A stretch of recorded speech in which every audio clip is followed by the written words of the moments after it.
Good morning everyone.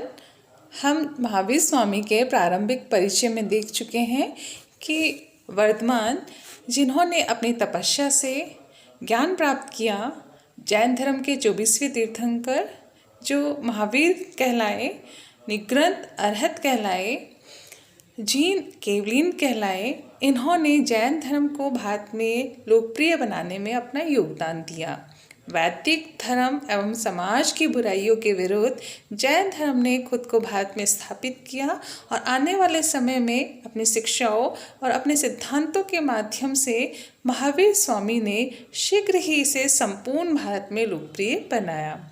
अनेक धर्मों के विरोध को सहते हुए भी जैन धर्म वर्तमान में भी भारत में विद्यमान है और इसके अनुयायी अभी भी संपूर्ण भारत में पाए जाते हैं।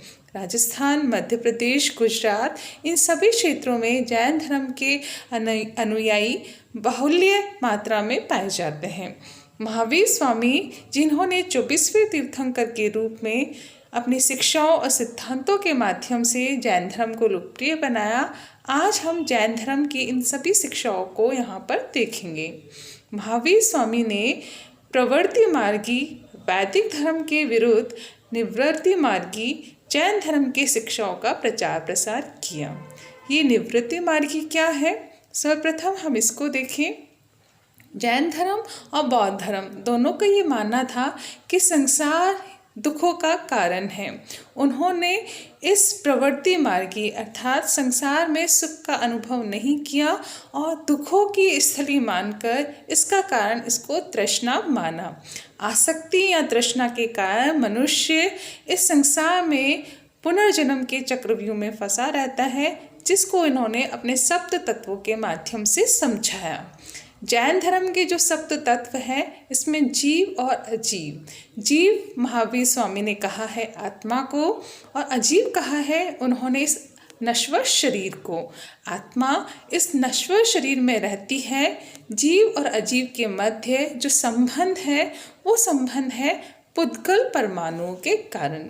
पुद्गल उन्होंने कहा है कर्मों को, तो जीव और अजीव के मध्य कर्मों के माध्यम से जो संबंध बना है, उसी कर्मों के कारण मनुष्य बार बार इस संसार में आता है, जन्म लेता है और कर्म करके फिर से पुनर्जन्म के चक्र में फंस जाता है, जिसका कारण उन्होंने बताया है बंधन को।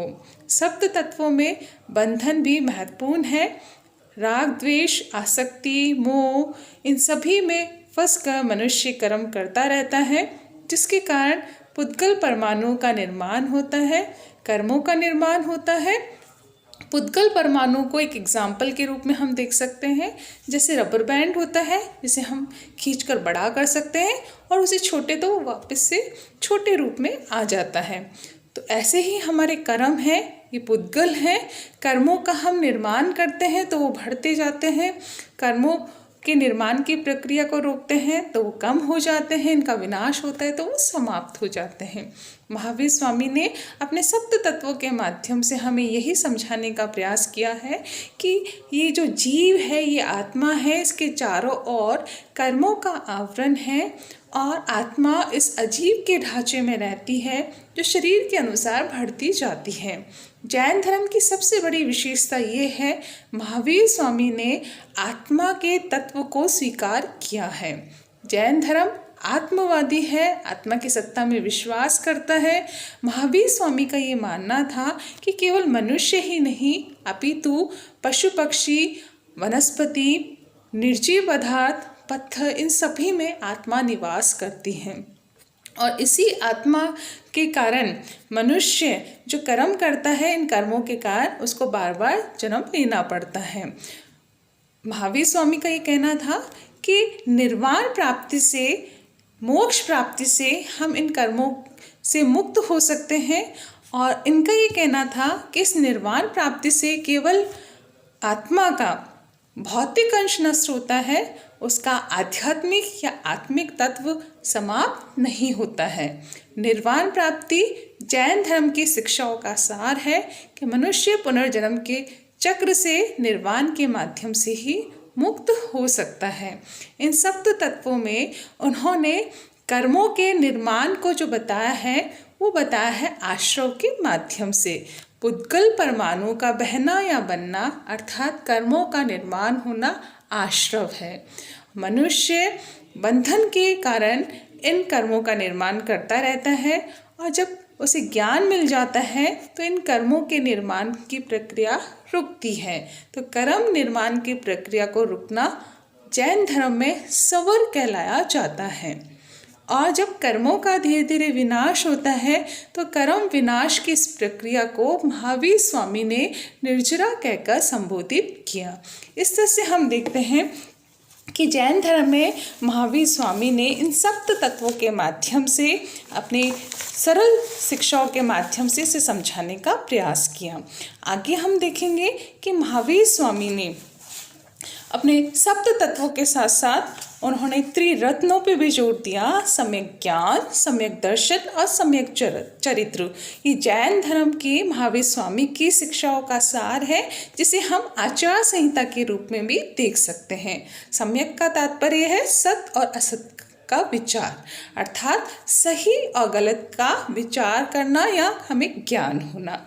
सम्यक ज्ञान जिनको इन्होंने 5 रूपों में हमें समझाया है।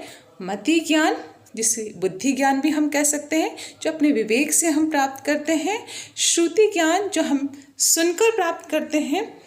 मनः पर्याय, अर्थात दूसरों के मन की बात को हम जान लेते हैं। अवधि ज्ञान, जो दूर देश और काल का ज्ञान है, उसे हम अवधि ज्ञान कहते हैं। और अंतिम और जो महत्वपूर्ण है वो है केवल्य ज्ञान, अर्थात ज्ञान की प्राप्ति होना। इस तरह से मति ज्ञान, श्रुति ज्ञान, अवधि ज्ञान, मनः पर्याय और अंत में केवल्य ज्ञान, इन सभी के माध्यम से महावीर स्वामी ने सम्यक ज्ञान अपने त्रिरत्न में शामिल किया। सम्यक दर्शन अर्थात सही और गलत की पहचान करना। जैसे ब्राह्मण है, पंडित है, वो हमें अंधविश्वास के लिए, रूढ़ियों के लिए मजबूर करते हैं, या फिर ऐसी कोई परंपरा चली आ रही है जिसको मानने के लिए हम पहले विचार करते हैं कि तर्क के आधार पर सही है या गलत है। तो इन सभी के लिए उन्होंने कहा है कि सम्यक ज्ञान होना आवश्यक है, सम्यक दर्शन होना आवश्यक है, जिससे हम सही और गलत का पहचान करके उसका निर्धारण कर सके। और अंत में उन्होंने अपने त्रिरत्न में शामिल किया सम्यक चरित्र को, अर्थात अपने आचरण को सही रखना, इस तरह का व्यवहार करना जिससे किसी का अहित ना हो। तो जैन धर्म की आचार संहिता या त्रिरत्न में सम्यक ज्ञान, सम्यक दर्शन और सम्यक चरित्र, इन तीनों का महत्वपूर्ण स्थान है। आगे हम चर्चा करेंगे महावीर स्वामी ने अपने अनुव्रतों और महाव्रतों के रूप में जैन धर्म के अनुयायियों को, श्रमण श्रमिकाओं को, गृहस्थों को, साधकों को जो नियम बताए हैं, सत्य, अहिंसा, अस्त्य और परिग्रह और ब्रह्मचर्य का, उन्होंने पार्श्वनाथ की शिक्षाओं में ब्रह्मचर्य को शामिल किया, अर्थात मनुष्य को संयमित जीवन का पालन करना चाहिए, सत्य का विचार करना चाहिए, अहिंसा अर्थात गलती से भी किसी का अहित नहीं करना चाहिए, निरपराधियों के प्रति कोई हिंसा नहीं करनी चाहिए। स्थूल अहिंसा पर उन्होंने बहुत अधिक बल दिया और जैन धर्म की शिक्षाओं में सबसे महत्वपूर्ण अहिंसा को ही माना गया, जिसे आने वाले समय में महात्मा बुद्ध ने और महात्मा गांधी ने भी स्वीकार किया। और आज विश्व में भारत की पहचान अपनी इस अहिंसा की नीति से ही मिली हुई है। इसी तरह हम देखें अस्त्य अर्थात चोरी न करना, अपरिग्रह अर्थात आवश्यकता से अधिक वस्तुओं का सेवन न करना, और अंत में ब्रह्मचर्य। इन 5 अनुव्रतों को उन्होंने गृहस्थों के लिए और इसमें 5 अन्य शिक्षाओं को शामिल करके उन्होंने साधकों के लिए ये 5 महाव्रत बताए हैं, जिसके माध्यम से वो नियमों का पालन करके निर्वाण की प्राप्ति कर सकें। इसी तरह उन्होंने 7 शील व्रतों पे भी जोर दिया। ये 7 शील व्रत अनुव्रतों के साथ साथ महत्वपूर्ण माने गए हैं, जैसे दिग्व्रत, देशव्रत, अनर्थदंड व्रत, प्रोषोद्योपवास, सामयिक, अनर्थदंड व्रत, अतिथि संविवाह, अर्थात अपने कार्य को विशिष्ट दिशाओं तक सीमित रखना, विशिष्ट कालों तक सीमित रखना, बिना कारण अपराध का भागीदारी न बनना, समय का कुछ भाग अपने लिए निर्धारित करना, दैनिक उपभोग की जो वस्तुएं हैं उन वस्तुओं की मात्रा निर्धारित करना, घर आए अतिथि का सम्मान करना, ये सभी इन्होंने अपने 7 शील व्रतों में शामिल किए।